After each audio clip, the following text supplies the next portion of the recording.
চাকসু নির্বাচনে গতানুগতিক প্যানেলের মাঝে মনোযোগ কেড়েছে পাহাড়ি শিক্ষার্থীদের প্যানেল।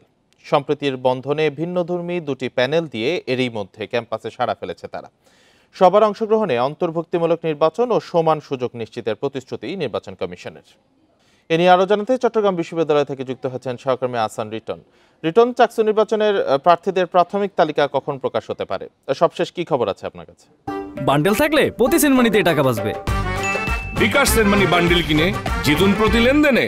দেখুন, আমরা আসলে সকাল থেকে চট্টগ্রাম বিশ্ববিদ্যালয়ের যে চাকসু ভবন রয়েছে তার সামনে অপেক্ষা করছি। এইখানে আসলে আনুষ্ঠানিকভাবে আজকে যে প্রাথমিক তালিকা সেটি ঘোষণা করার কথা রয়েছে। তবে আমরা দেখছি আসলে এখনো পর্যন্ত নির্বাচন কমিশনার নির্বাচন পরিচালনার কাজে যারা জড়িত রয়েছে তাদের কাউকেই আমরা এখনো পর্যন্ত আসলে চাকসু ভবনে আসতে দেখিনি। ফলত এখনো পর্যন্ত আমরা বুঝতে পারছি না আসলে ঠিক প্রার্থী তালিকা ঠিক কবে নাগাদ আসলে প্রকাশ করা হবে।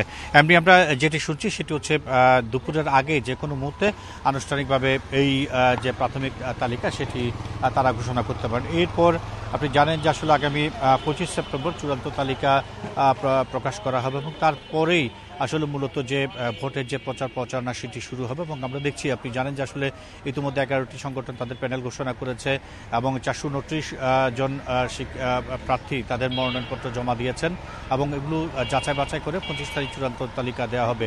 এবং আমরা দেখছি যে এই যে নির্বাচন কেন্দ্রিক যে সমস্ত উত্তাপ শুরু হওয়ার কথা সেগুলো আসলে ইতিমধ্যে শুরু হয়ে গেছে। আমরা দেখছি আজকে সকাল থেকে চট্টগ্রামের এলাকায় বৃষ্টি হচ্ছে, তারপর আমরা দেখছি টুকটাক নানা জায়গায় আসলে জটলা তৈরি হয়েছে এবং সেখানে নির্বাচন কেমন হবে, কারা জয়ী হবেন এবং কি তাদের প্রত্যাশা, শিক্ষার্থীদের প্রত্যাশা কতটুকু পূরণ হবে, সবকিছু মিলিয়ে আসলে গুঞ্জন তৈরি হয়েছে। আপনি জানেন যে আসলে 1990 সালের পর দীর্ঘ 35 বছর চট্টগ্রাম বিশ্ববিদ্যালয়ের যে কেন্দ্রীয় ছাত্র সংসদ চাকসুর যে নির্বাচন সেটি আসলে হয়নি। ফলে শিক্ষার্থীদের বেশিরভাগই যেহেতু এখন পর্যন্ত নতুন সংগত, কারণ তাদের মধ্যে এক ধরনের উদ্বেগ কাজ করছে, তাদের মধ্যে এক ধরনের উচ্ছ্বাস কাজ করছে, টানটান উত্তেজনা যেটাকে আমরা বলি।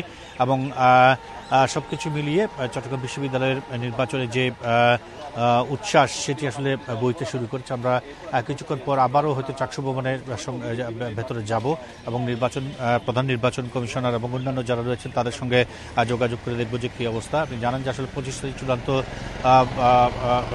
প্রার্থী তালিকার পর আগামী 12 অক্টোবর চট্টগ্রাম বিশ্ববিদ্যালয়ের যে কাঙ্ক্ষিত নির্বাচন সেটি অনুষ্ঠিত হবে এবং সেখানে অন্তত 27,500 ভোটার তাদের যে ভোটাধিকার প্রয়োগ সেটি করার কথা রয়েছে। তো এখন পর্যন্ত কোনো রকম অপ্রীতিকর ঘটনা ছাড়া এই কয়েকদিন ধরে আমরা দেখছি চট্টগ্রাম বিশ্ববিদ্যালয়ের ক্যাম্পাস বেশ শান্তিপূর্ণভাবেই আছে।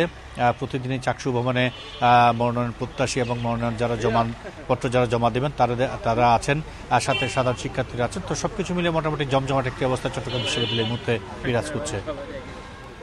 চাকসু নির্বাচনের খবরাখবর জানাচ্ছিলেন সহকর্মী আহসান রিটন।